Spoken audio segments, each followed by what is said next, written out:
Hey there guys, it's your boy 12 also known as Daniel, and welcome back to the channel. We're on a roll today, aren't we?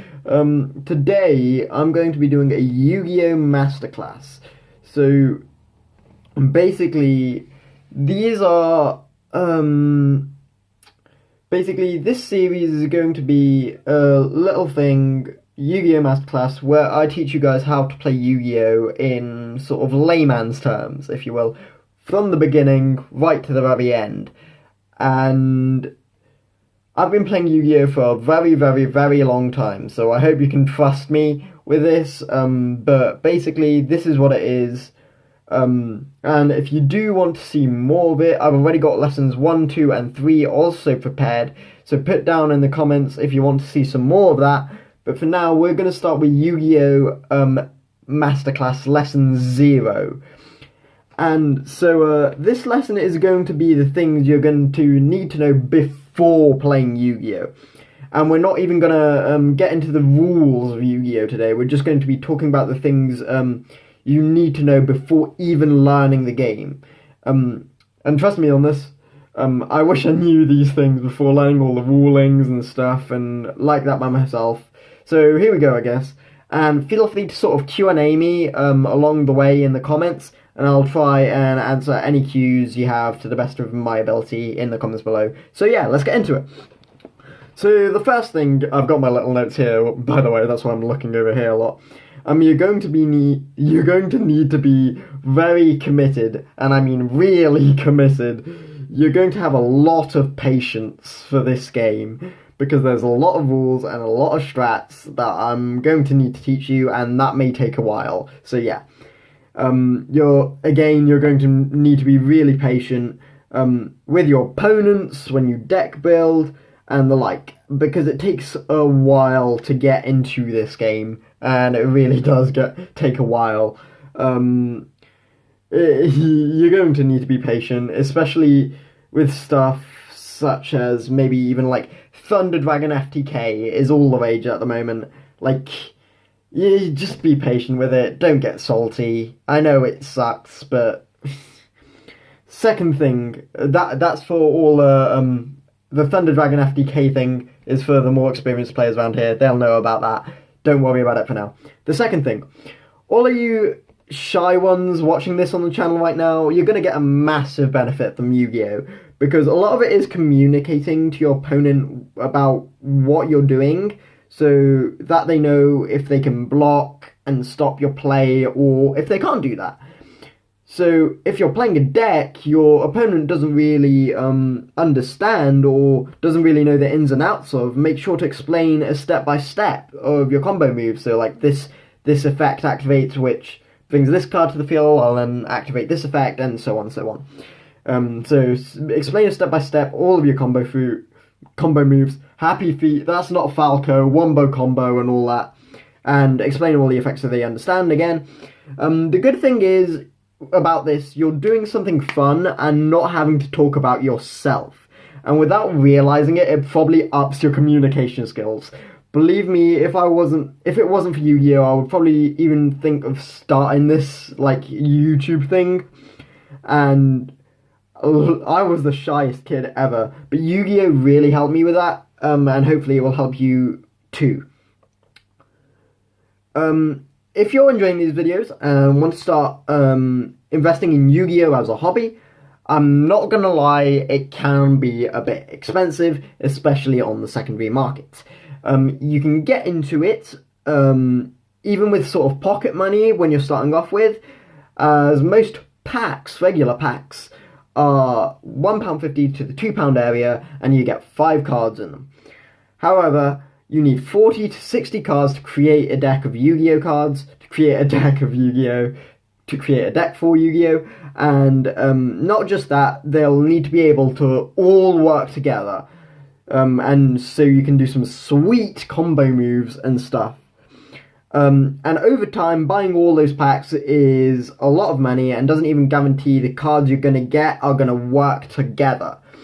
And that sucks, because back in the old days of Yu-Gi-Oh, you could literally just buy 10, 15 packs, whack a deck together, and it sort of vaguely worked.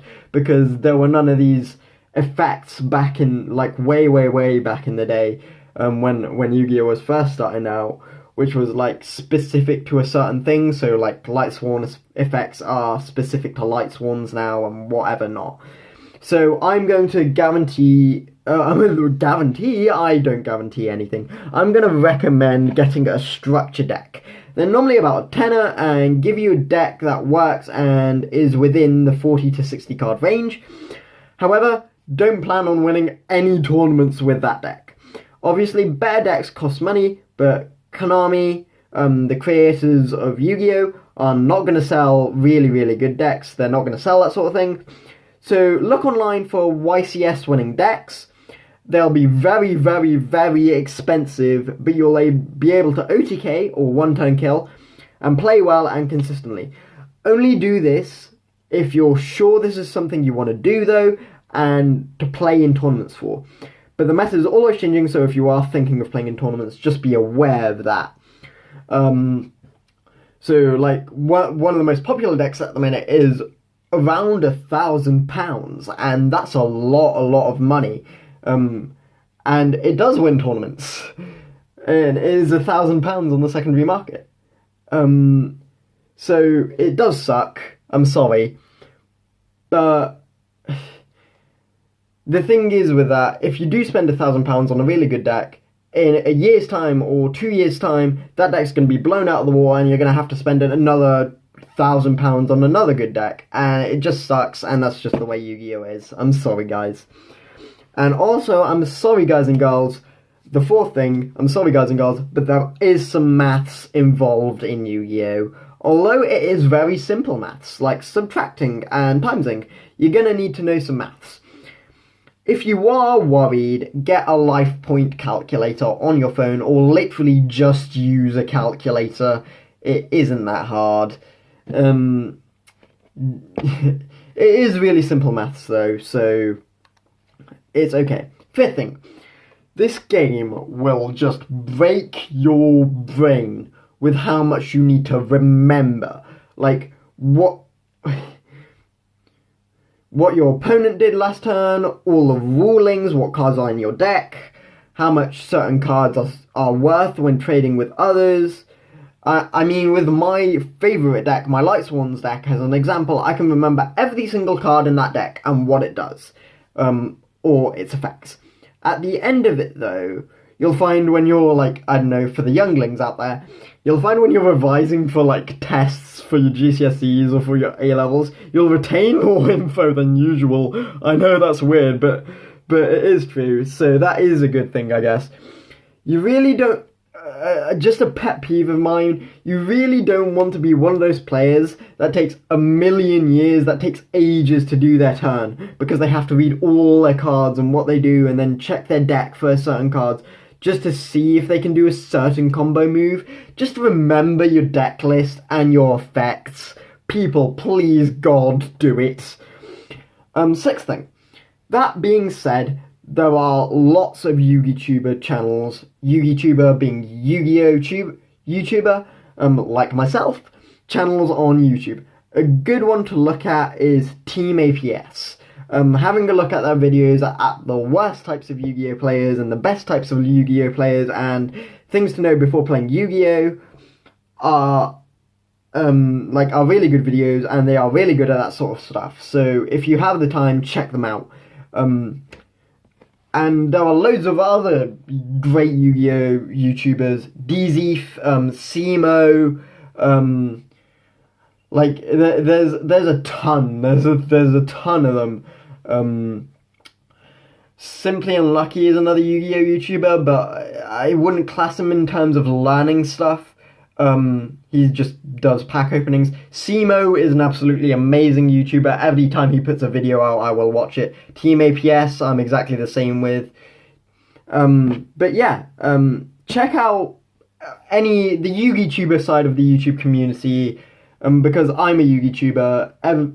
Go check out that side of YouTube, because they're really good at what they do.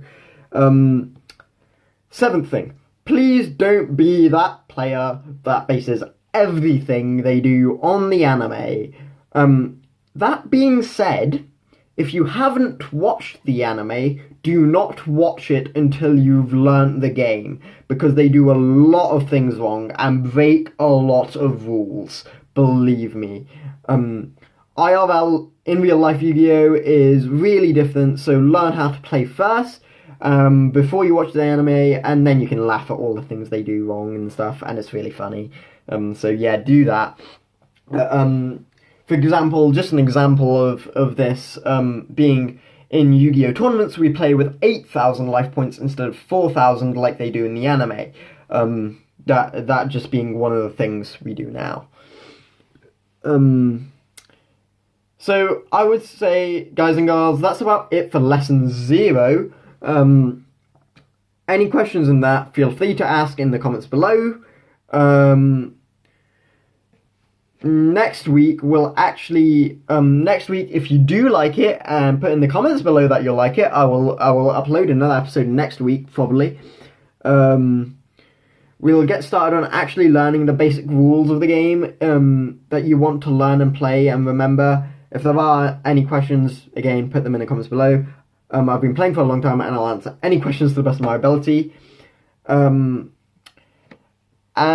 that's about it. One other thing that I didn't put in my little list here that I would really recommend is getting deck sleeves, card sleeves, and deck boxes for your cards, just straight away, because as soon as you're buying cards, because they're really useful. They do keep your cards in good condition, and they're just really good for that sort of stuff. So with that being said, that's about it for lesson 0. Thank you for watching, guys. If you do like it, leave in the comments below, and I'll upload the next episode next week. See you next time, guys. Cheerio!